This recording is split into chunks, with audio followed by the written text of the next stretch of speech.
we look back at World War II, it is often members of the armed forces who battled through the hardships of war who get remembered the most.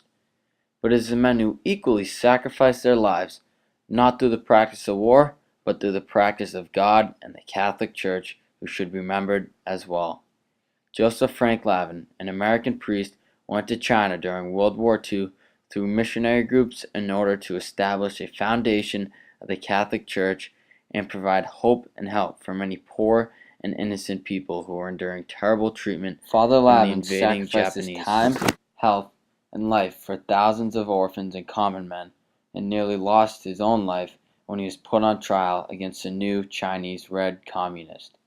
But through perseverance and his ability to turn crowds that were once against him back into his favor, Father Lavin was able to escape the overwhelming forces of the communists.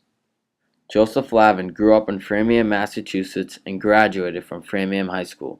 Just like any other average American high school student, he was a competitive athlete who loved to play baseball. Joseph then went on to attend Maryknoll College in Pennsylvania after high school. Growing up in an Irish Catholic family, it was no surprise that going to church and being heavily involved in the Catholic community was a big part of Joe's youth.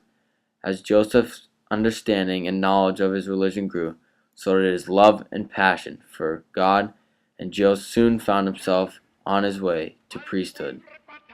Though religion can provoke wars, World War II was not fought for religious purposes. Germany, Italy, and Japan were the three major countries with fascism beliefs.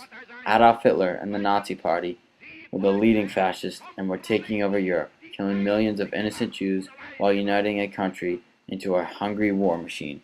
Before any European power could react, Hitler had already gained so much power and land.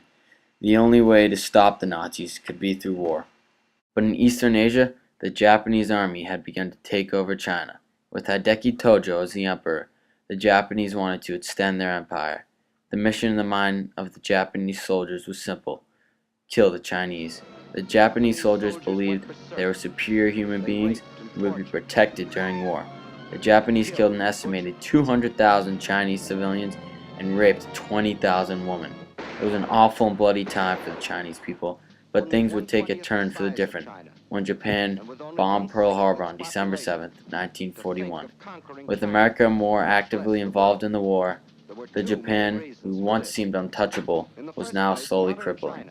With many helpless and hopeless Chinese citizens, China was ripe for communism to take over. With Mao as their new leader, China was under new control, and anyone who had different beliefs was considered an enemy of China. Father Joe Lavin was one of those men with different beliefs than Mao. Father Joseph began his journey in 1932 when he arrived at Kangwon. For 15 straight years, Father Joseph Lavin remained in China. Those were the years that he became a spiritual citizen of the Chinese nation. Father Joe not only became acclimated to the life in China, but he actually thrived while living there. After several years, he stopped signing his letters to his parents as "Your loving son Joe," but rather Chinese Joe. Chinese Joe knew the peasants in the most remote villages. Some of these people, who were baptized Christians, had not seen a priest in 30 years, but Father Joe made it his business to find them and to minister their material and spiritual needs. It was in the city of Loting that Father Joe began to build the foundation that characterized his priesthood as a missioner in China. He was becoming Chinese in his thinking and his behavior. His capacity to empathize with the ordinary Chinese peasant enabled him to understand and be an active participant in their way of life, and Chinese Joe loved it.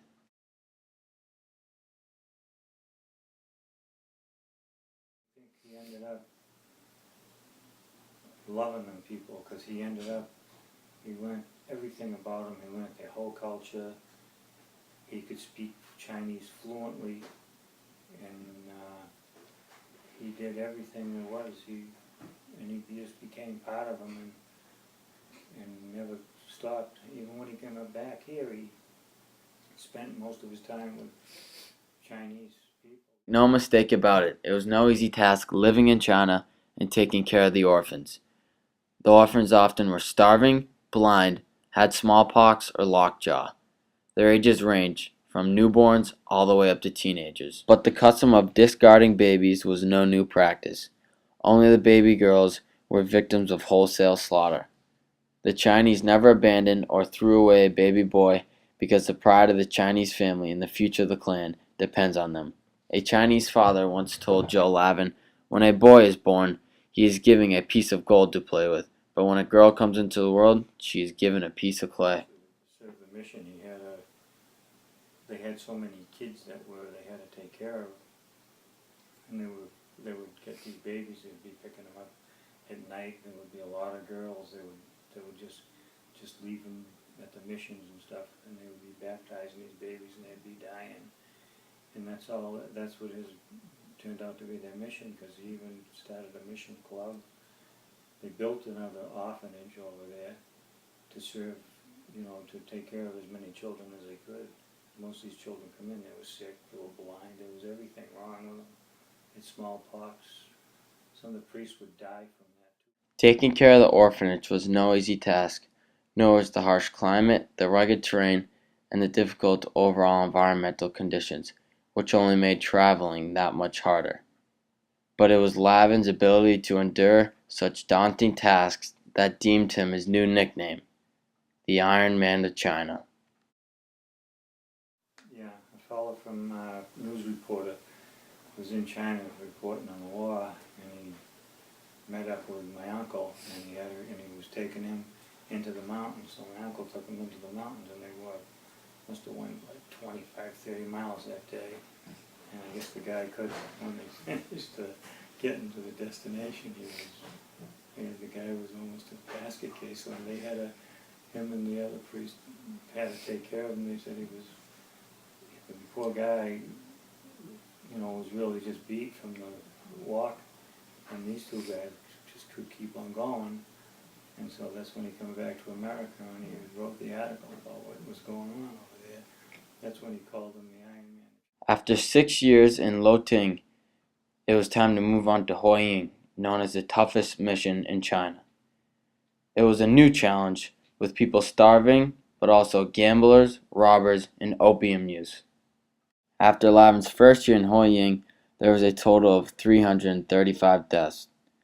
Over the course of his time there were 3,436 confessions and 9,863 communions. But Lavin was more than a priest to these people. He was a savior, and he was a man who provided answers. He was like a leader, I think, to them, the way he operated and the things he did. He lived their life, no matter how tough it was. He lived it just like they were living. But the years of helping the kids and the people would soon come to an end. Lavin's final years in China, 1949 through 1952, was a continual battle against the communists. In 1949, the communists took over the village and had total control over the crop production and schools. Under Mao's rule, all Christians were to be ousted and the Catholic Church was to be destroyed. On November 6, 1951, Father Lavin's trial had started. He was dragged out on stage in front of a crowd of 3,000 people and held to his knees in front of the council. At first, the crowd was chanting his head to be taken off, but throughout the 2-hour-long trial, views seemed to switch because Lavin had mastered the Chinese language so well and understood psychology so well, he had gave the council answers they were not expecting. 1952 was Lavin's toughest year in China. He was under house arrest for 8 months and was only given 7 cents a day for his meals and could only get fed twice a day. So frustrated by his meal plan that finally one day he declared he was going on a hunger strike. After nearly a week, the officials were forced to give him food, and he had once again won a battle against the communists. There were many days when visitors and people would come and question, harass, or just talk to Lavin. On one occasion, he drew a crowd of 4,000 people. On March 22, 1953, he was jailed for 3 days, then held before a council. The council stated to him, "As a representative of the new people's government, I accuse you of murdering thousands of orphans, giving wine and poison to babies, and dropping babies off roofs to kill them. You are an undesirable alien, and you may never return again. In April of 1953, Lavin had finally returned to the United States.